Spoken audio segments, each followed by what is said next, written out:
안녕하세요. 숨겨진 세계사입니다. 오늘 이야기를 준비하면서 저는 한 가지 장면이 머릿속에서 떠나지를 않았습니다. 1907년 가을의 어느 날 뉴욕 한복판의 한 서재에 미국에서 가장 영향력 있는 은행가들이 모여 있었습니다. 문은 잠겨 있었고 방 안에 있던 한 70살 노인이 그들 앞에 종이 한 장을 내려놓았습니다. 거기에는 그날 밤 안으로 각자 얼마를 내야 하는지가 적혀 있었습니다. 누구도 거절하지 못했습니다. 거절할 수 없는 자리였습니다. 그런데 그 노인은 정부 사람이 아니었습니다. 대통령도 아니었고 재무장관도 아니었고 의회에 속한 사람도 아니었습니다. 그냥 한 사람이었습니다. 한 명의 민간인이요. 저는 이걸 알고 좀 멍해졌거든요. 어떻게 한 나라가, 그것도 이미 세계 최대의 산업국가였던 나라가 한 사람의 손바닥 위에 자기 운명을 올려놓을 수가 있었을까? 그 사람이 마음을 바꾸면 나라가 무너지고 그 사람이 결정을 내리면 나라가 살아나는 그런 시스템이 어떻게 정상으로 받아들여지고 있었을까? 오늘은 그 질문에 답을 찾아가 보려고 합니다. 이 답을 찾는 과정에서 저는 한 가지를 알게 됐는데요. 1907년의 그 장면은 사고가 아니었습니다. 70년에 걸쳐 차곡차곡 비워져 온 자리에 마침 한 사람이 들어가 있었던 것뿐이었습니다. 그럼 시작하겠습니다.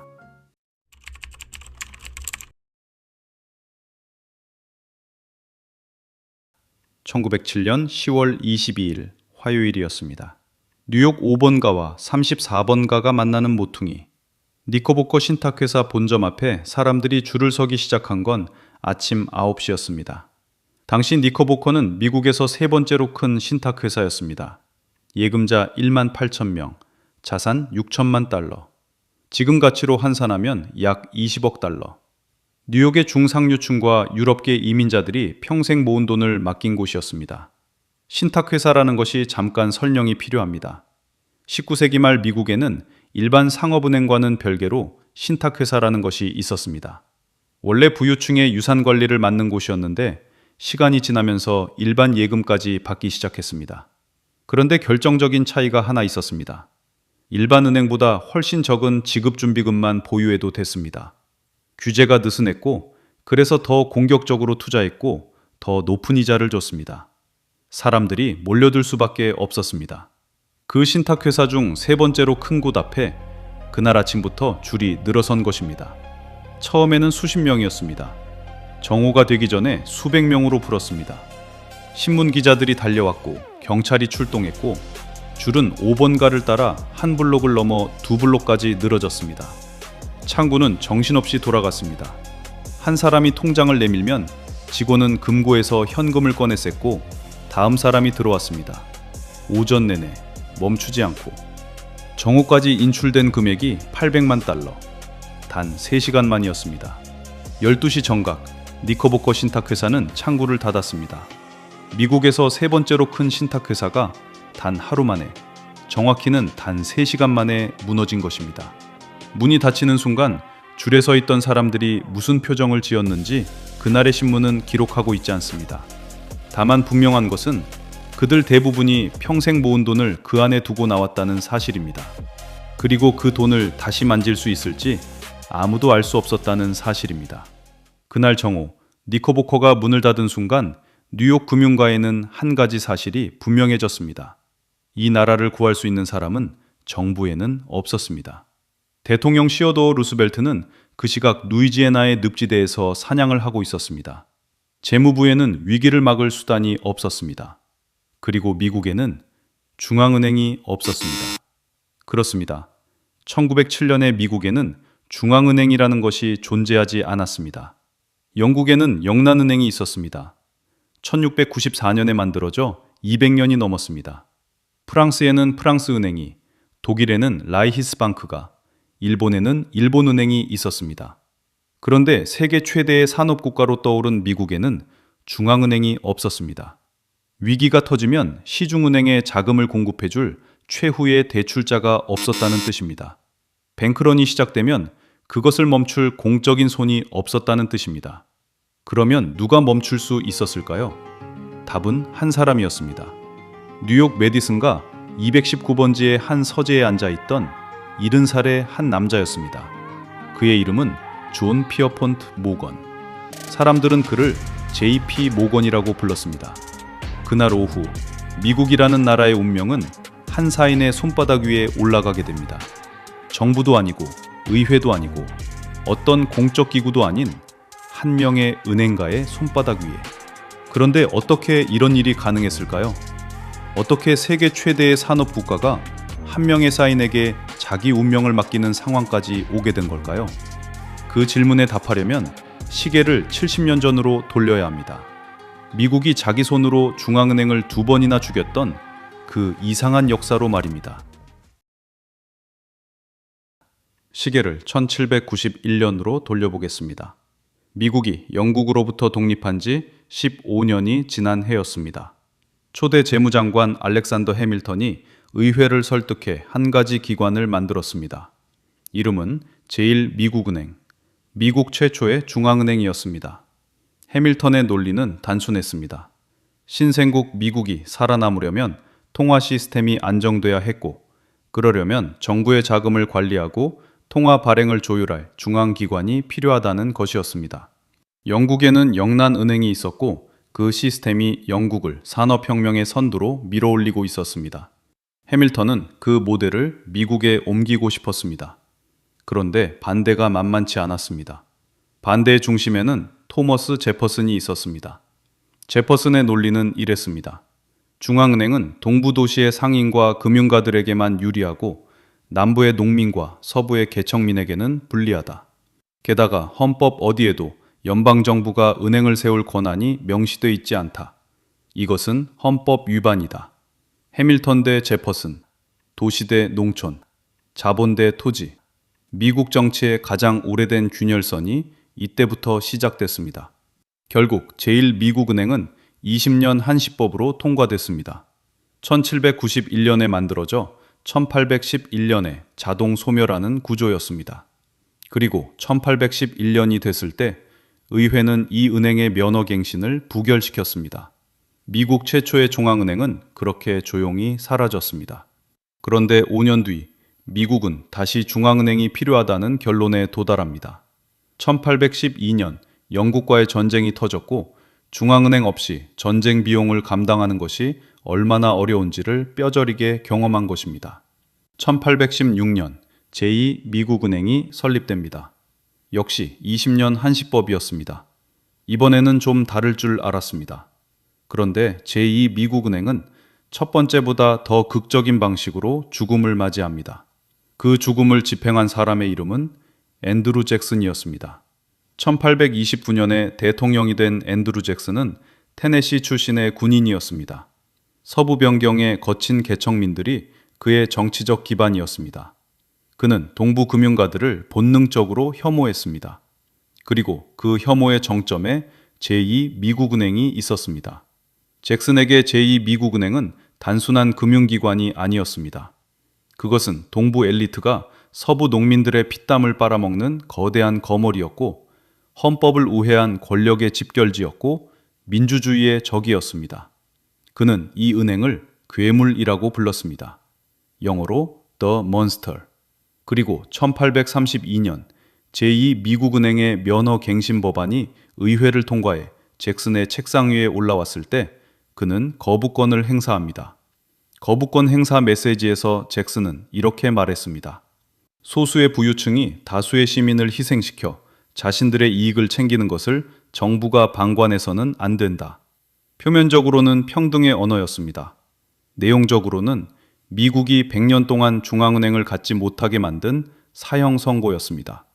잭슨은 거기서 멈추지 않았습니다. 1833년 그는 연방정부의 예금을 제2미국은행에서 모조리 빼내 주단위 은행들의 분산 예치했습니다. 은행의 숨통을 끊어버린 것입니다. 1836년 면허 만료와 함께 제2미국은행도 사라집니다. 이렇게 미국은 자기 손으로 중앙은행을 2번 죽였습니다. 그리고 그 다음에 펼쳐진 것이 미국 금융사에서 자유은행 시대라고 불리는 80년이었습니다. 말 그대로 자유였습니다. 각 주마다 은행 설립이 자유로웠고 각 은행이 자기 이름으로 지폐를 발행할 수 있었고 그 지폐의 신용은 오직 그 은행 자체의 평판에 달려 있었습니다. 한때 미국에는 8천 종류가 넘는 지폐가 동시에 유통되고 있었습니다. 같은 1달러짜리 지폐라도 어느 은행이 발행했느냐에 따라 90센트로 받기도 하고 70센트로 받기도 하고 아예 거부당하기도 했습니다. 은행이 망하면 그 은행의 지폐는 휴지가 됐습니다. 그런데 시민들이 그것을 미리 알 방법은 없었습니다. 이 혼란의 한복판에서 규제의 사각지대를 파고드는 새로운 종류의 금융기관이 부상합니다. 앞서 1장에서 본 그 신탁회사들이었습니다. 뉴욕의 신탁회사들은 1890년대부터 폭발적으로 성장합니다. 10년 만에 자산 규모가 5배가 됐습니다. 은행보다 느슨한 규제, 더 높은 이자, 더 공격적인 투자, 규제 사각지대에 거대한 자본의 풀이 만들어진 것입니다. 그리고 이 풀이 1907년 가을에 터지게 됩니다. 자, 이제 정리해 보겠습니다. 미국인들은 2번이나 중앙은행을 죽였습니다. 해밀턴이 만든 첫 번째도, 메디슨이 만든 두 번째도 미국인들은 자기 손으로 매장했습니다. 이유는 단순했습니다. 그들에게 중앙은행은 동부 엘리트의 음모였고, 헌법의 적이었고, 잭슨의 표현을 빌리면 괴물이었습니다. 그래서 80년 동안 미국은 중앙은행 없는 나라로 살았습니다. 그것이 자유의 가격이라고 믿었습니다.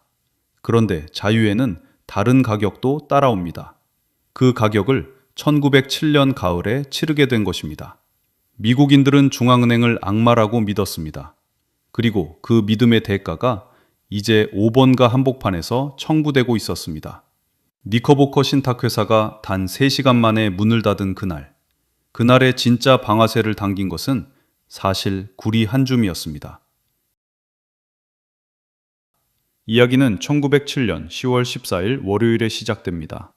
니커보커가 무너지기 정확히 8일 전이었습니다. 뉴욕 금융가에 어거스터스 하인츠라는 사람이 있었습니다. 원래 몬태나주의 구리 광산업자였습니다. 광산에서 큰 돈을 벌고 뉴욕으로 진출해 은행과 신탁회사를 사들이며 금융가에 발을 들인 인물이었습니다. 그의 동생 오토 하인츠가 그 무렵 한 가지 계획을 세웁니다. 가족이 보유한 유나이티드 코퍼라는 회사의 주식 가격을 인위적으로 끌어올리는 작전이었습니다. 방식은 단순했습니다. 시중에 풀려있는 유나이티드 코퍼 주식을 닥치는 대로 사들여 가격을 띄운 다음 공매도 세력을 압박해 주식을 비싼 값에 되사도록 만든다. 이른바 매점 작전이었습니다. 요즘 주식시장 용어로 말하면 쇼스퀴즈와 같은 겁니다. 오토 하인츠는 이 작전을 위해 형 어거스터스가 지배하던 은행들과 그들의 동업자였던 찰스 모스라는 인물의 신용을 동원합니다. 10월 14일 작전이 시작됩니다. 유나이티드 코퍼 주가가 단숨에 60달러대로 치솟았습니다. 그런데 이틀이 채 지나지 않아 작전은 완전히 실패합니다. 공매도 세력이 예상보다 훨씬 두꺼웠고 시장에 풀린 주식이 하인츠 형제의 자금력을 넘어선 것입니다. 10월 16일 수요일 유나이티드 코퍼 주가는 10달러까지 폭락합니다. 하인츠 형제와 모스의 자금은 증발했습니다. 여기까지는 그냥 한 그룹의 투기 실패였습니다. 문제는 그 다음이었습니다.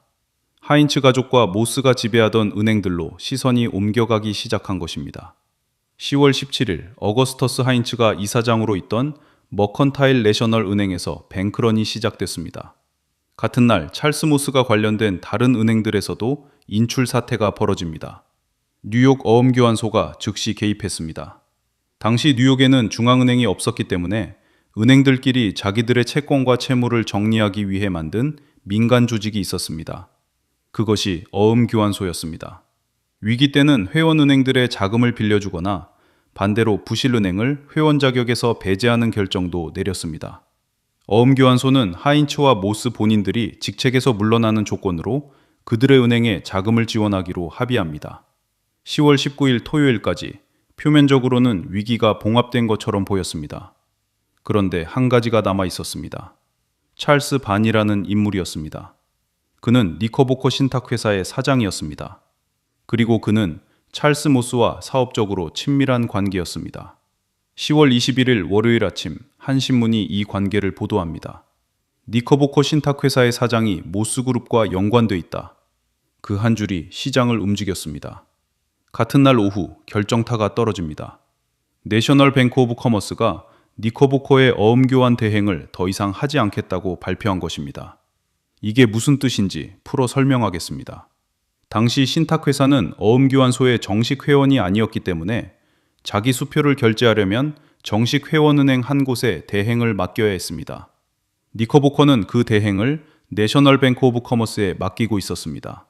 그런데 그 대행이 끊긴다는 것은 다음 날부터 니커보커가 발행한 수표는 시장에서 결제될 수 없다는 뜻이었습니다. 사실상의 사형 선고였습니다. 여기서 한 가지 사실이 결정적입니다. 내셔널 뱅크 오브 커머스가 누구의 영향력 아래 있었는가? JP 모건이었습니다. 모건은 이 은행의 주요 주주였고 이사회 구성원이었으며 사실상의 결정권자였습니다. 즉, 니커보커가 사망 선고를 받은 그 결정은 모건의 의사와 무관하게 내려질 수 없는 결정이었습니다. 모건이 직접 명령했는지 아니면 그저 묵인했는지는 기록상 분명하지 않습니다. 분명한 것은 하나입니다. 뉴욕에서 세 번째로 큰 신탁회사의 사형 집행자가 모건의 은행이었다는 사실입니다. 10월 22일 화요일 아침, 니커보커 본점 앞에 그 줄이 늘어섭니다. 1장에서 본 그 장면입니다. 정오에 니커보커는 문을 닫았습니다. 그러나 그것은 끝이 아니라 시작이었습니다. 다음 날인 10월 23일, 트러스트 컴퍼니 오브 아메리카에서 뱅크런이 시작됐습니다. 니커보커보다 더 큰 뉴욕 두 번째 신탁회사였습니다. 그 다음 날에는 또 다른 신탁회사로 옮겨갔습니다. 일주일 만에 뉴욕의 신탁회사 절반이 위태로운 상태에 들어갑니다. 뉴욕 증권거래소의 주가는 하루가 멀다 하고 폭락했습니다. 연초 대비 주가 지수가 약 50% 떨어졌습니다. 미국 경제 전체가 단 며칠 만에 무너지고 있었습니다. 그리고 이 모든 일이 벌어지는 동안 한 사람이 그 자리에 없었습니다. 미국 대통령 시어도어 루스벨트. 그는 그 주 내내 루이지애나의 늪지대에서 곰사냥을 하고 있었습니다. 워싱턴으로 돌아온 것은 사태가 이미 통제불능에 빠진 뒤였습니다. 재무장관 조지 코털류는 워싱턴에서 뉴욕으로 급히 올라옵니다. 그가 가져온 카드는 단 하나였습니다. 연방정부의 재무부 자금 2,500만 달러를 뉴욕은행들에 예치하는 것. 그것이 미국 정부가 할 수 있는 전부였습니다. 규모가 너무 작았습니다. 수십억 달러 규모로 빠져나가는 자금 앞에 2,500만은 한 줌의 모래였습니다. 코털류 자신도 알고 있었습니다. 이 위기를 정부가 해결할 수 없다는 것을. 그러면 누가 해결할 수 있었을까요? 답은 이미 뉴욕에 와 있었습니다. 메디슨가 219번지의 한 서재, 70세의 한 남자가 그곳에서 미국 금융계의 모든 거물들을 한 명씩 불러들이고 있었습니다. 그의 책상 위에는 종이가 두 묶음으로 분류돼 있었습니다. 한쪽 묶음의 이름은 살릴 은행, 다른 한쪽의 이름은 죽일 은행. 그 분류의 결정권자는 미국 정부가 아니었습니다. 한 명의 민간인이었습니다. 메디슨가 219번지, 뉴욕 5번가에서 두 블록 떨어진 갈색 사암저택이었습니다. 집주인은 존 피어폰트 모건. 집 한쪽에는 거대한 서재가 붙어 있었습니다.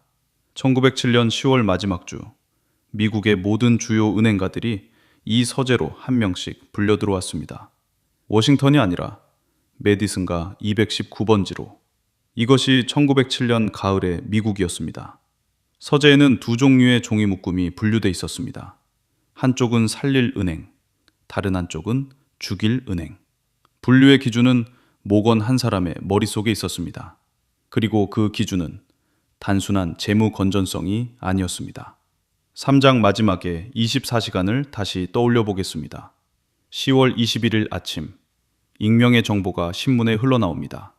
같은 날 오후, 모건이 지배하던 내셔널 뱅크 오브 커머스, 줄여서 MBC가 니커보커의 어음교환 대행을 끊습니다. 다음 날 정오, 니커보커는 문을 닫습니다. 24시간 안에 일어난 일이었습니다. 이걸 우연이라고 부르려면 우연이라는 단어의 정의를 새로 써야 합니다. 물론 의심만으로는 음모론입니다. 그래서 학자들이 물었습니다. 모건은 왜 니커보커를 죽이려 했는가? 답은 두 층에 있었습니다. 첫째, 구조적 동인. 모건은 미국 상업은행 시스템의 정점에 있던 인물이었습니다. 신탁회사는 그 시스템 바깥에서 자라난 경쟁자였습니다. 직전 10년간 신탁회사 자산은 244% 늘었습니다. 같은 기간 상업은행은 97%밖에 자라지 못했습니다. 신탁회사가 모건의 본거지를 위협하고 있었던 것입니다. 둘째, 직접적 이해관계. 모건이 죽인 니커보커는 그의 사업 네트워크와 무관한 곳이었습니다.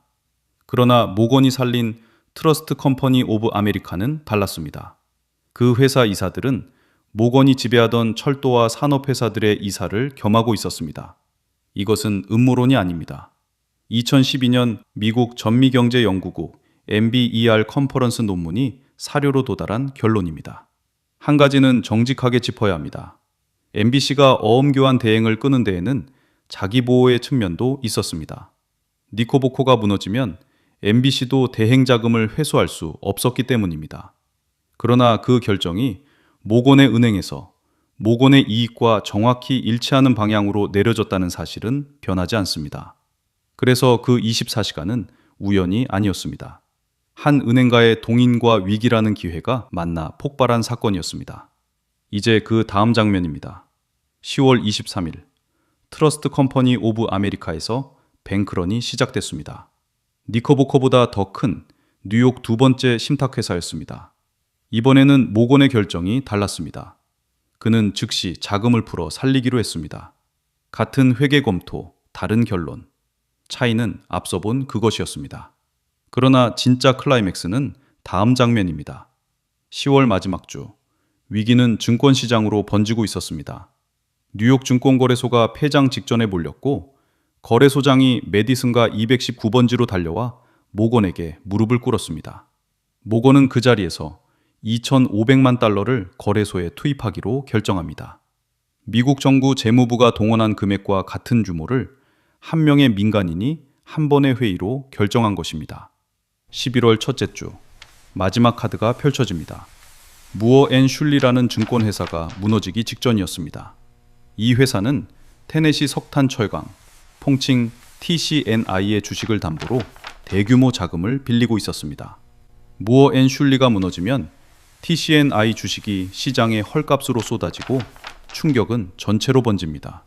모건의 해법은 이것이었습니다. 자신이 지배하던 US 스틸이 TCNI를 인수한다. 표면상 위기 진화를 위한 결단이었습니다. 그런데 한 가지 사실이 있습니다. TCNI는 당시 US 스틸의 최대 경쟁사였습니다. 평시였다면 반독점법 때문에 인수가 불가능했던 회사였습니다. 위기가 그 인수를 가능하게 만들었습니다. 위기 한복판에서 모건은 자기 회사의 마지막 경쟁자를 손에 넣은 것입니다. 남은 문제는 반독점법이었습니다. 1907년 11월 4일 저녁, US 스틸의 회장 게리와 프릭이 야간 특별 열차를 타고 워싱턴으로 향합니다. 목적지는 백악관. 만나야 할 사람은 시어도 루스벨트 대통령이었습니다. 다음 날 아침 식사 자리. 만약 인수가 무산되면 위기가 다시 폭발할 것이다. 이것은 거래가 아니라 구국행위다. 그들의 논리는 그것이었습니다. 루스벨트는 1시간 안에 결정을 내렸습니다. 진행해도 좋다. 미국 역사상 가장 큰 철강 합병이 단 한 번의 아침 식사 자리에서 1시간 만에 승인된 것입니다. 1911년 후임 대통령 태프트의 정부는 이 합병을 깨기 위한 반독점 소송을 제기합니다. 미국 정부가 자기 손으로 승인한 거래를 4년 뒤에 스스로 부정하려 한 것입니다. 그러나 그때는 이미 늦었습니다. 모건은 이미 자기가 원하던 모든 것을 손에 넣은 뒤였습니다. 자, 11월 첫째 주의 풍경을 정리해 보겠습니다. 한 명의 70세 은행가가 자기 집 서재에서 누구를 살리고 누구를 죽일지를 결정했습니다. 자기와 이해관계가 있는 곳은 살렸고 없는 곳은 죽였습니다.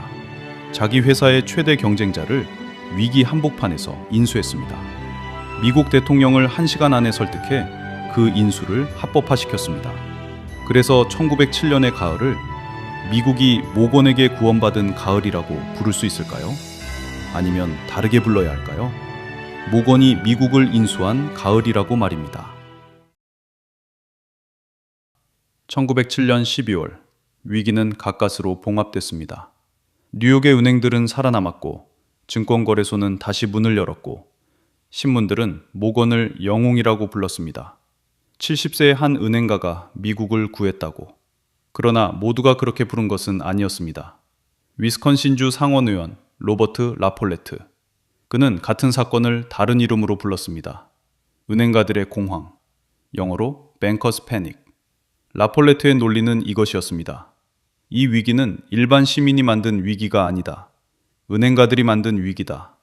그리고 그 위기를 한 명의 은행가가 자기 입맛대로 정리했다. 미국이 자축할 일이 아니라 미국이 부끄러워할 일이라는 것이었습니다. 5년 뒤인 1912년, 의회는 마침내 움직였습니다. 미국 하원은 푸호위원회라는 특별조사위원회를 만들었습니다. 뉴욕 금융권의 진짜 권력 구조를 파헤치는 것이 목적이었습니다. 위원회의 수석 변호사 세뮤얼 언터마이어는 모건을 청문회 증언대에 세웠습니다. 당시 모건은 75세였고 건강이 급격히 나빠진 상태였습니다. 언터마이어는 핵심을 찔렀습니다. 당신의 영향력은 어디에서 오는가? 당신은 1907년에 누구를 살리고 누구를 죽일지 어떻게 결정했는가? 모건의 답은 한결같았습니다. 기억나지 않는다. 청문회 기록 전체에서 모건이 가장 자주 한 말이 바로 그것이었습니다. 그것이 그의 방식이었습니다. 그러나 위원회는 멈추지 않았습니다. 그리고 1913년 2월 푸호위원회의 최종 보고서가 발표됩니다. 보고서의 한 숫자가 미국을 충격에 빠뜨렸습니다. JP 모건 컴퍼니, 퍼스트 내셔널, 내셔널 시티뱅크, 이 세 곳의 파트너들이 직간접적으로 통제하던 자원의 총합이 222억 달러였습니다.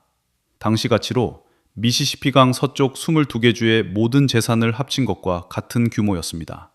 미국 절반의 부가 한 줌의 사람들 손에 있었던 것입니다. 이것이 푸호위원회가 발견한 머니 트러스트였습니다. 미국이 진짜 두려워한 것은 모건이라는 한 사람이 아니었습니다. 모건이 죽은 뒤에도 모건 같은 자가 또 나타날 수 있다는 사실이었습니다. 그래서 1907년 가을 이후 미국은 한 가지 결론에 도달합니다. 한 사람에게 나라를 맡길 수 없다. 위기를 막을 공적인 시스템이 필요하다. 미국에도 중앙은행이 있어야 한다. 그것이 시민들의 결론이었습니다. 그런데 같은 시기 정반대편에서도 결론이 자라고 있었습니다. 월스트리트의 결론이었습니다.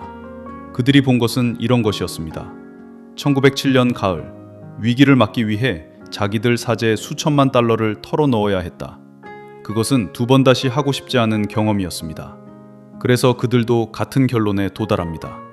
미국에도 중앙은행이 있어야 한다. 다만 이유는 정반대였습니다. 다음 위기에는 우리 사재를 털지 말자. 그 부담을 국가에 떠넘길 수 있는 시스템을 만들자. 시민의 결론과 월스트리트의 결론. 두 결론은 정반대처럼 보였습니다.